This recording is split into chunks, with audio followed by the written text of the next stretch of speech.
everyone. Welcome to another episode of Open Up the Workforce, where we speak with leaders driving diversity, equity, inclusion in the future of work. I'm excited to be joined today by Dr. Johné Battle, Senior Vice President and Chief Diversity Officer for Dollar General, and the CEO and co-founder of The Greatness Factory. Dr. Battle has an inspiring story, one that I truly look up to as a co-founder and startup founder myself. Dr. Battle, will you let our listeners know a little bit more about your background and your story? Wow. Well, first, thank you so much for having me, Ava. And super excited to have this conversation with you today. Been looking forward to it. A little bit about my origin story. Originally from Southwest Atlanta, we call it the SWAT, Southwest Atlanta Too Strong. Was really fortunate and blessed to be raised by two phenomenal parents. My father was Reverend Dr. Noel Battle. He was one of the last living civil rights relics. He's in the Morehouse Ring of Honor. He was a march organizer for Dr. King back in the day. And my dad, C.T. Vivian, and John Lewis all passed away within 2 weeks of each other. And so we like to say that there was a civil rights cohort that went into heaven. My mom lives in Atlanta. She's 87, thriving, doing her thing. She was a secretary back in the day for the SCLC. And both my mom and dad, fun fact, were two of the first students that were part of the F.W. Woolworth lunch counter sit-ins. So I kind of like to say with that in my blood, I was born to be different. So that's a little bit about, the background there. And then really, honestly, the other thing that I'll share is I actually am probably the least likeliest person to be talking with you on this podcast today. And that's because if you had taken a poll 30 years ago and asked who's most likely to be in the C-suite of a Fortune 100 company and having conversations about transformation and changing the world, it probably wouldn't have been me that was chosen as one of those folks. And that's because society actually sends us messages of select and sort. And we pick up on these messages very early on in life.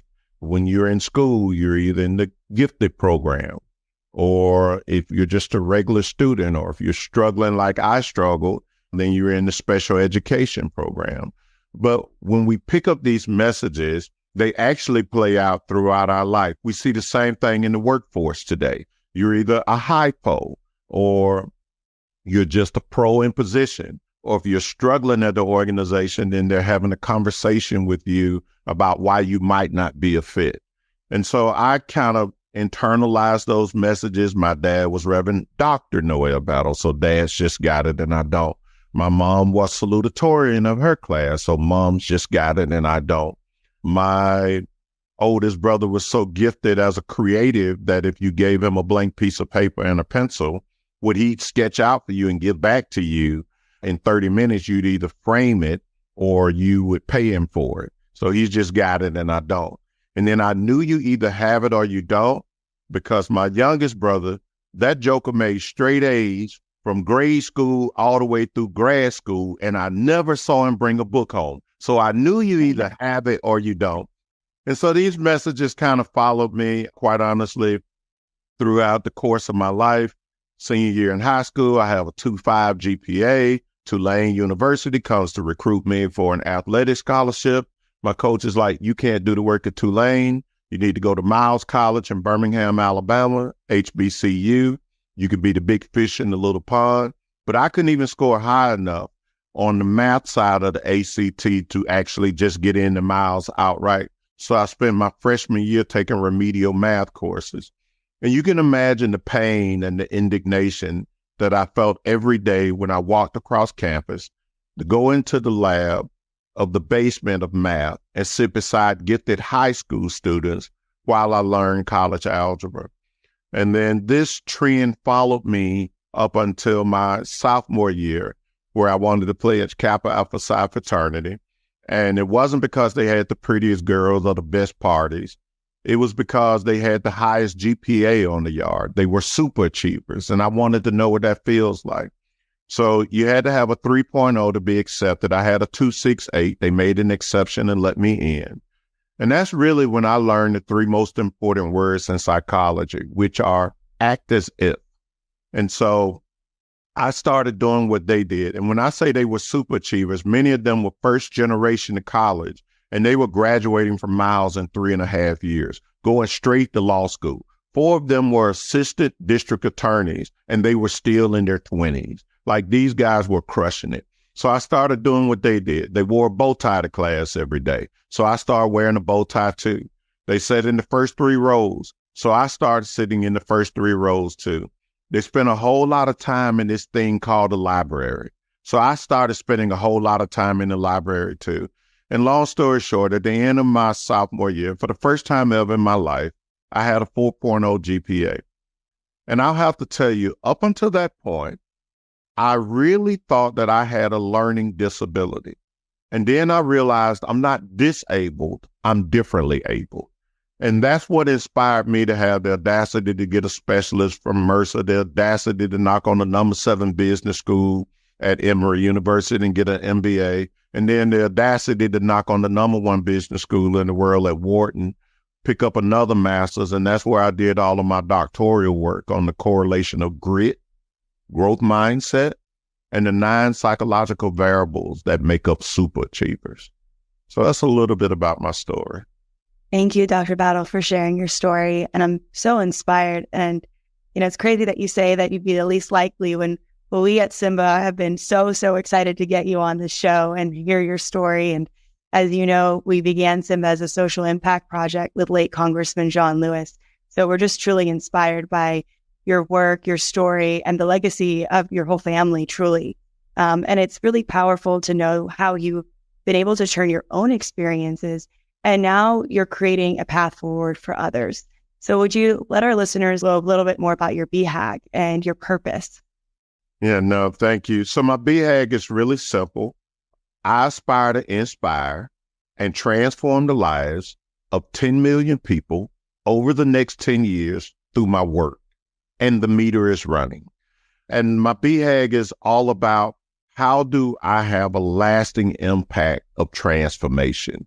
And I've had this eclectic mix of experiences, of both lived experiences and things that I've seen work and not work in a number of different organizations. My work as a consultant that has really kind of morphed me into where I am now, where I can inspire and play a role in the inclusion journey and transformation of both individuals and organizations. You and I are kindred spirits in that both of us are still naive enough to believe that we can change the world. And so that's one of the drivers behind my BHAG. That's so powerful. And I do believe that in so many ways. I think that as I've been, I started out focusing on human rights and economics, and the more I've been focused in this journey, the harder you realize it gets. But I feel like I keep pacing up the mountain. I don't look at the top of the mountain. I keep looking a mile ahead of me, and I make my way up there. So I really appreciate your focus and the research that you've done on grit, especially as a startup founder. I've been doing Simba for over 5 years now. And some would say, it's a little bit of insanity to be able to continue that push and continue that grit. But I'd love to get your input on how this relates to potential for greatness and what grit truly means. Yeah, so, I define grit as the ability to do a difficult thing over a long period of time and to continue to pursue it with passion. And so grit, I think, is an important variable when we think through the lens of greatness and super achievers. But then mindset and the interactive effect of it is another critical component too. And I'd say fixed mindset is folks believe that learning is static and everybody is only so smart. And growth mindset says, no, I may never be a brain surgeon, but if I apply myself, I can learn. And so it's the combination of the two, the interactive effect of when these two things come together. And I think part of my doctoral work is the actualization of watching light bulbs come on as people begin to manifest this. And so what I mean by this is I was fortunate enough to work in the Clayton County school system while I was doing my doctoral work. And they gave me a test group of 200 students for 3 years. And Clayton County is the 5th largest school district in Metro Atlanta, but it's the poorest school district in Metro Atlanta from a socioeconomic standpoint. And they gave me 200 students, and these 200 students came from varied backgrounds. Some of them lived with single moms, single dads. Some of them lived wherever the $99 rent move-in special was. So I'd have them for 3 months, then they'd move away, then they'd come back. Some of them had ankle monitors on and were already at a very young age a part of our justice system. And so what I did was, I'm a firm believer in show me how I'm measured, I'll show you my behavior. So what I did was I created this model classroom and I shifted how they were measured. And I made, instead of grit and mindset being these academic terms, I made it very real for the students. So I removed grades and I told them that the only reason we have grades is you have to be able to demonstrate back to me in some shape, form, or fashion that you've learned something, that you are evolving. What you are to be, you are now becoming. And so we're spending time together, and I need to know that there's a return on my purpose of the time that I'm spending with you. And what I did was, for each one of my students, I met them at the front door every day. I had soft jazz music playing as they entered into the room, and I addressed all of them as Mr. and Mrs. and their last name. And they addressed me as Professor Battle. And so I wanted to create this professional dialogue in the classroom. And then I brought a really high level of rigor into the classroom, but I measured them off of the two things they were always in control of: their effort and their attitude. I put up all type of mantras around the classroom. If she can do it, I can do it. If he can do it, I can do it. I showed them all type of models of people who had come from circumstances from a socioeconomic standpoint and background similar or worse than theirs, and they had all went on to make it and become super achievers. I gave them examples of grit, like, so Dr. Seuss was turned down by 27 publishers before somebody finally said yes. And then I asked them, what is it that you would want to do so bad that someone could tell you no 27 times and you'd still want to do it? That's grit. And then what I did from a mindset standpoint is I started out by giving them sentence stems. I would only teach 10 minutes at a time, and then I'd do what's called a 3-minute metacognitive pause. And in those 3 minutes, I'd have soft jazz music playing, and they would discuss with their elbow partner the learning that had just happened in the last 10 minutes. And then they would stand up one by one, and they'd be like my elbow partner, and I discuss.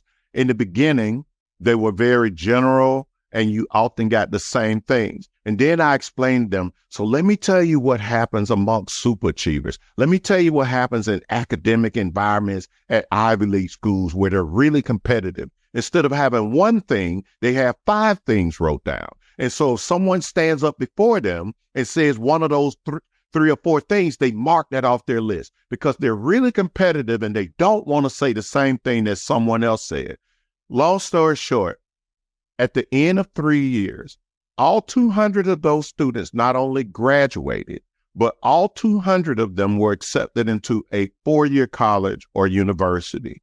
And I had superintendents from all over come, and they would watch this model classroom, and they were going, this is amazing. How did you get these students to do this? And what I told them is I created a safe environment where they could just learn. They were free to make mistakes. And then I approached them through the lens of, I'm willing to allow you to do anything that demonstrates that you have learned, whether it be writing a 2-page APA style paper, or getting up in front of the class and presenting, or doing it through PowerPoint and using creative methods. But there were a number of different ways that I reached out, and that's kind of how I got grit and growth mindset. And I have continued this work today, even in the world of corporate America. If you were to talk to my team, they would tell you that Dr. Battle has a standard, and he says, I want everything to be what I call scary school good. And I use like the Monsters, Inc. movie, right? Like no one went to Monsters University to major in can design. They all wanted to get over into scary school, and you had to be scary school good. And scary school good means you had to be so good that you could elicit emotions out of people and you could till the soil of their genius and get it to bubble up. And so that's some of the same things that I'm doing in the workplace today and with other leaders that I work with at other organizations or the organizations that I work with to help them on their inclusion journey. Wow. I feel like just taking a moment to think about the impact that you had on 200 students, their future careers, the families they build, the economic mobility and opportunities that you've created for them. And you really clearly laid out such a powerful framework that we can all take and implement and rethink how we really create a successful environment and how we really enable people to be successful long term. I'm so inspired by this work, and I know that there are so many different paths you could have taken, Dr. Battle, from the academic sector, so many different varieties. What led to your decision to joining and becoming a leader at Dollar General? Well, the thing is, I would love to tell you that all of my life has been by design, but the reality is some of it has been by default as well. And I've had this eclectic mix of experiences. I've done everything from worked at Warner Brothers Records, where I was director of A&R and worked with everybody from Prince to Hootie and the Blowfish, did some really cool things like the Batman soundtrack or the soundtrack for the movie Thin Line Between Love and Hate, and got to meet some really cool artists and creatives.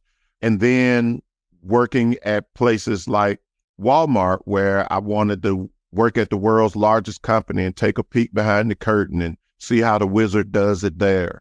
And then my time at Korn Ferry, where I got to work with so many phenomenal leadership teams at places like Delta, UPS, Capital One, the NFL. And so all of these things kind of helped me get clear on my purpose. And my purpose is to be able to help people understand that super achievers are made.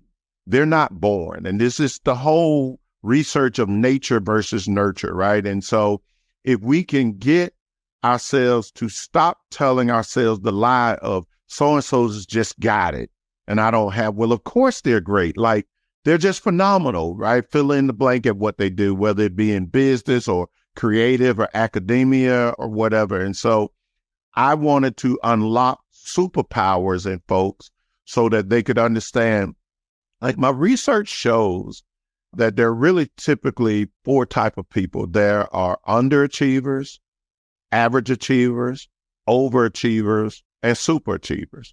And typically overachievers confuse activity with accomplishment, whereas superachievers have an insatiable desire, so much so that they have processes, rituals, and routines that they never deviate from because it gives them the highest return on their investment. Or I really like to say the highest return on our purpose. And so once people get the formula down and they understand what's my super achiever secret sauce, what does that look like? What are the non-negotiables that I have? Then intentionality comes in place, and then impact follows that. One of the things that I tell executives that I'm working with all the time is consistency is the only cheat code. Forget everything else you've heard. Thomas Edison said they told him he was a genius, and he said, actually, the genius is in sticking with it. And so this is how I pull the thread through. So it's that driving desire of, a goal that's bigger than me that I know can't be done without amazing people like yourself and the work that you do and the relationships that we build along the way. And I like to say life is all about our relationships. And so building those relationships along the way of impact. And every morning I wake up, can't wait to get out of bed, inspired to go make a difference. And then every night my head hits the pillow exhausted from a day of trying to make a difference. I'm taking notes here. I think that this is something I'm going to go back and start to think about myself. What are my rituals? How have I been able to, keep on this journey? And so this is so powerful for me as you're telling your story. I would love to get your thoughts on how we celebrate diversity and create these spaces in the workplace. You talked a lot about how you inspired this in the classroom. I know you've done some great work at Dollar General, like My Difference Makes a Difference campaign and a whole host of initiatives. Can you share more about some of the work that you're doing? Yeah, so no, great. And this is a very timely conversation that you and I are having, given the state of the world, especially in the United States, and over the course of the last year, what we've seen from our Supreme Court and all of the rulings. And, one of the things that I try to say is that many times when I talk to other practitioners, their D&I is DOA if it was already done as a separate death by PowerPoint mandatory training that everyone had to go through. And you mentioned the My Difference Makes a Difference campaign. So what I'm all about is, how do we create and inspire this shared vision that creates a movement in your organization? So diversity is default. We're diverse by default. You're diverse, I'm diverse. We're having a conversation today, right? And so we're diverse by default. And I think oftentimes what people think of, if you think of the acronym DEIA, where there's diversity and equity and inclusion, and then that'll give people access. I think that we have it all wrong there. I think that we should shift that around, and it should be the acronym of IDEA, the big idea. Because the big idea is start with inclusion. If you start with being intentional about how can we be the most inclusive, fill in the blank, right? So at Dollar General, what I've challenged our leadership team with is, how can we be the most inclusive retailer on the planet, period, full stop.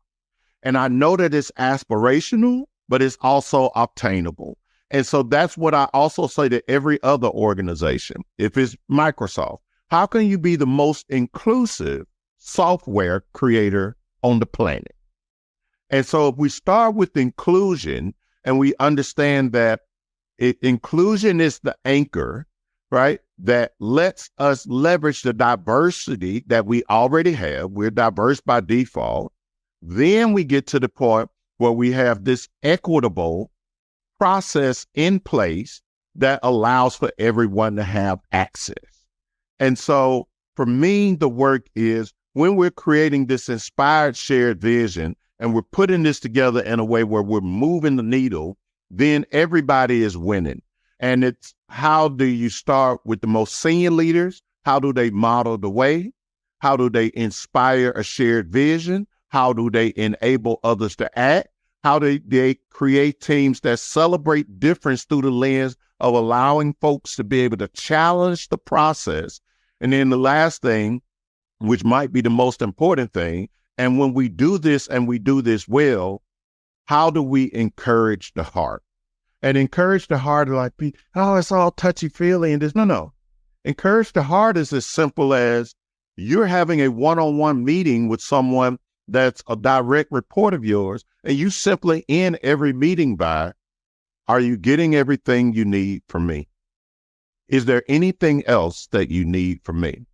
And when you say it that way, people know that you authentically care. And so when we create movements in an organization, now you get all of this discretionary effort, and everybody just, gets inspired about taking the hill with you versus looking at it through the lens of, I'm going up the hill in spite of you. Absolutely. You build a team in so many ways that you're ready to support each other and empower each other. And I think in order to really unlock those superpowers, we need that. And I appreciate that definition. And that makes so much sense to me, because I think about my own experiences that you can't even really discuss diversity or leverage it unless you're in a safe space. There is no really diversity that can be fostered effectively without inclusion as the foundation and base layer. And I really appreciate that. When we were speaking before and preparing for this conversation, I really appreciated the thoughts that you had about Dollar General's impact in the community. So thinking about not just the impact in the workplace, but how does that actually transcend to the economic impact that the business you work for has? How did you think through that when making the decision to join Dollar General and the, bigger strategic initiatives you're a part of as well? Yeah, no, great question again. So Dollar General, when I was at Korn Ferry as a consultant, I had several retailers that were clients of mine. Dollar General was one of them. And, I can remember so vividly when I got ready to leave Korn Ferry, I had a lot of colleagues that asked me, so why are you going to Dollar General? Like, isn't that the company down south? They were like, you could go to Nike right now. You could go to Ralph Lauren right now. Why Dollar General? And I'm going to share with you and our audience what I shared with them. I had worked with enough CEOs that I saw that were really astute at winning the press conference. And then when the lights turned off and the cameras turned off, they would look at me and say, is there a different way we can go about doing this? The only probing question that Dollar General consistently asked me was, how do we get this right? And so I knew based off of that I had a chance to be able to be a part of an 85-year-old plus company that was in hyper growth mode, that was really going to be intentional about the inclusion journey. And our work at Dollar General actually started with the board. And this is where what I call inclusive innovation comes in. All right. And so the inclusive innovation is each board member took their own individual inclusive leader assessment.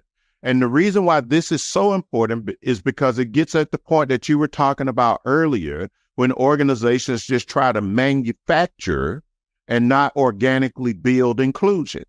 And so each leader must start with what I call Maslow's hierarchy of needs of self-actualization. Before I can ask you, Mr. and Mrs. Head of Finance, or Head of Marketing, or Head of Sales, before I can it's just the right thing to do. Start leading more inclusive. No, every leader needs to know first, where is he or she or they on their own journey of inclusion first? Where am I as a leader individually first? Have I taken a moment to step back through the lens of self-actualization and see, where am I? Then from there, we start talking about leading the team. So the model that I put in place was each leader takes an individual assessment. They have an individual coaching and debrief on it with an IDP of where can they go on their own journey. Then we bring the team together and look at an aggregate report. Because now in that aggregate report, we're going to see where are we as a team. And it's the same thing as a team, whether it's the board or the C-suite or the officers or the directors or frontline managers on the distribution side or frontline managers on the retail side. Where are we as a group when it comes to our own team? And then what are the three things that we want to do that it has to be measurable, right? Because what gets measured is what matters. And what gets measured is what gets done. And the behaviors we reward are the behaviors that people will repeat. So it must be measurable coming out of it. So we help people to unlock all of this and being intentional about the inclusive leader learning journey. And I have 13 different learning journeys that are all continuous and they're happening. So D&I never became, you got to take this one course. It continues to evolve as leaders continue to evolve. It's baked into our onboarding all the way into our leadership development. And this is where I think the most recent rulings from the Supreme Court has a lot of D&I practitioners that are finding themselves in a bit of a bind right now. Because if you didn't bake this into see, there is no legislation that can change your organization from saying, as a part of onboarding, one of the first things I'm going to do is on day one, I'm going to offer up, here are our 5 ERGs. Pick which community you either have an affinity to belong to or you like to be an ally of. And then a member of that community is your mentor for your first year in the organization. No legislation, you can't legislate that out of how we treat people. But if you were only doing D&I and it was death by PowerPoint, is now DOA because you anchored it into things that don't matter the most when we talk about just the interactive approach of leaders and people. That is a very clear example that people can take with them. And just, I think, a big sign of optimism too, that legislation will not change everything that we're doing. We still have opportunity to create systems and processes in place to ensure that we are being proactive and ensuring that these efforts do exist within our organizations. You're spot on there when you say the systems, right? But one of the things that I think is important for our audience that's leaning in right now is understand that inclusion today is the most overused, misunderstood word in the King's language. So when I say inclusion, I'm talking about inclusion through two lenses, behavioral and structural. Behavioral inclusion is all about inclusive mindsets and being intentional of how we leverage a growth mindset to build an inclusive mindset. Structural are all about processes, the grit, the algorithms, the processes and procedures of how one navigates the organization. Now, they both have barriers to them, and I always know them when I either see them or hear them. The behavioral barriers show up in, we've never had a woman lead that function before. That's interesting. We've never had an ethnically diverse person lead that part of the organization before. And then structural barriers show up in that the organizational privilege, right, or dominant culture versus the non-dominant culture. And that cuts across ethnicities. So in any company today, there are a group of folks who are really clear about what's being said about them when they're not in the room. They have sponsors, mentors. They know how to navigate the organization. They may sit in marketing and they're considering going back and getting an MBA and then shifting over to finance. And they know who to go sit down and have conversations with about that career transition. But that is the dominant culture or the privileged folks, organizational privileged folks in the organization. The non-dominant or the underprivileged people in the organization are people from a structural standpoint that don't know how to navigate the organization. They're not being developed. They don't know what's being said about them when they're not in the room. They don't know how to navigate the organization in any shape, form, or fashion from a career mapping or career archetype point of view, so they struggle. So when we are intentional about calling it out, now you get D&I by design versus D&I by default. Yes, and that is what went through my mind when you shared the story of the classroom and the jazz music and how you did the peer-to-peer sessions. I kept thinking of how you've actually designed and thought through the whole process of facilitating an experience and cultivating that. And that's what we need more of. We need leaders who are investing resources to proactively put investment to design these types of environments. And I'm really happy to hear that at Dollar General, you are doing the things and you're also leading by example for other organizations to follow in your footsteps. I'd love to wrap up today's conversation with a question that we ask all of our speakers on this show. And that's around our mission, open up the workforce. As a tech for good company, that's our tagline. And for us, that means creating equitable access to jobs and wealth creation. We'd love to get your perspective. What do you believe are the next steps leaders need to take in order to truly open up the workforce?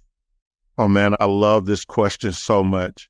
To truly open up the workforce, we need to think differently about D&I and stop looking at it only through the metrics of women and looking at it through the metrics of ethnically diverse talent. To truly open up the workforce, I think that we need to look at it through the lens of social mobility.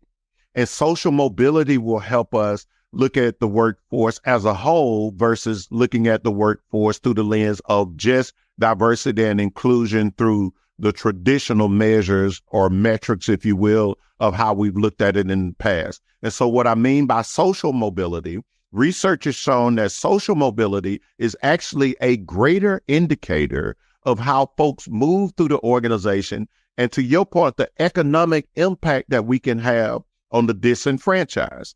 And so what I mean by this is the notion in Europe of social mobility is already well developed, but not so much in the United States. But if you think about it in Europe, oftentimes in a particular region of the world, there won't be a lot of ethnically diverse folks, say China, for example.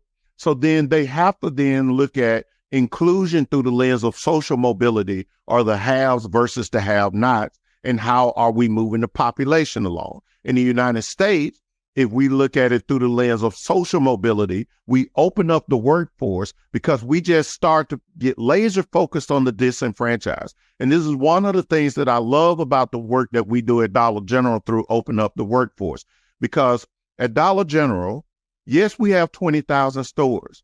Yes, we are the largest retailer in the United States, but that's not the driver behind social mobility. The driver for us is we are intentional about placing stores in the communities of the disenfranchised. So we are intentional about putting our stores in both rural and urban America, in places where, say, for example, Target and Walmart are intentional about not being. So when you take a rural area that has never had a store for the last 30 years that offers fresh produce and fresh meat in that area, and we open up a DG Market, which is one of our newer stores that allows for fresh foods as well as all of those other traditional items that folks need, all of a sudden you're making a difference. So a Dollar General store is within a 5-mile radius of at least 75% of the United States. And so from a social mobility standpoint, we're now sitting in disenfranchised communities. Well, guess where the greatest part of our workforce comes from? In the stores where we sit, it comes from the communities. Because Dollar General is not a destination workplace. You don't drive 30 miles to get to Dollar General because you're going to drive past 15 of them to get there. You just go 5 miles, you go around the corner, and there's a Dollar General. So now we're intentional about putting them in the communities where we then have people who work in the communities. And then from a social mobility standpoint, if you're going to open up the workforce, you've got to open up opportunities and be intentional about it. Well, what does that mean at Dollar General? We open up opportunities by saying, the day that you start as a full-time employee at Dollar General, we offer advanced education classes, not just for you, but for everybody in your household, and they're free. So everyone, you and everyone in your household, can take enough general ed classes that if someone isn't a high school graduate, they can not only become a high school graduate, but they can get up to an associate's degree. And then you go, okay, well, Doc, that's good. Well, what about once they get there? I'm glad you asked. Once you've been with the company for a year, we pay for undergraduate degrees, 100% of it, and we don't put guardrails around what someone can major in. So there are many organizations that'll pay for it as long as you're getting a degree in something that benefits the company. For us, if your goal was to always one day be a nurse, you can come to Dollar General, work at Dollar General full time, get an undergraduate degree in biology, and then move on to the next big thing in your career on your journey to becoming a nurse or whatever impact it is you want to have. The other thing that we do, open up the workforce. If you come to Dollar General and you've been working with us for a year and you decide that I don't want to go the traditional route of education, but I'd like to have a career that is sustainable and I can come back to my community and have a greater impact. We got you. We offer in the logistics part, we will pay for you to get your CDL license, put you in a truck, give you a route, let you travel the United States, where the average median salary is between $75,000 and $96,000 a year. This is opening up the workforce and being intentional about it and how you go about, like it's understanding what is your purpose. And when we say serving others, what does that mean? And so we need to have more organizations to come alongside of us through the lens of social mobility. Dollar General is still one of the last places where you don't have to have formal education. You cannot even be a high school graduate. But if you're gritty and willing to work hard, You can find yourself within 18 months' time. You thought you were coming here for a job. You now have a career. And then we have all of these enablements around you that opens up the workforce. Thank you, Dr. Battle. You are truly in our definition of what we believe open up the workforce to be.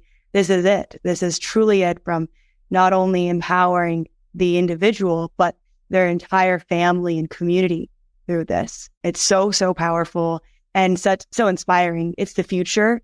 And we're excited to be able to share this with our audience so that others can take a page from this and begin implementing right away, because this is how we need to really redesign the workforce to be more accessible.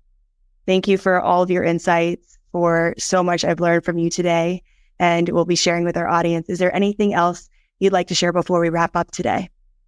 No, thank you so much for having me. And I really appreciate you and all of the great work that Simba does, and super excited to partner with you on this, but to also partner with you in the future on other initiatives through the lens of social mobility that allows for us to be able to open up the workforce. So thank you, and continue chopping wood and doing all of the great work that you do.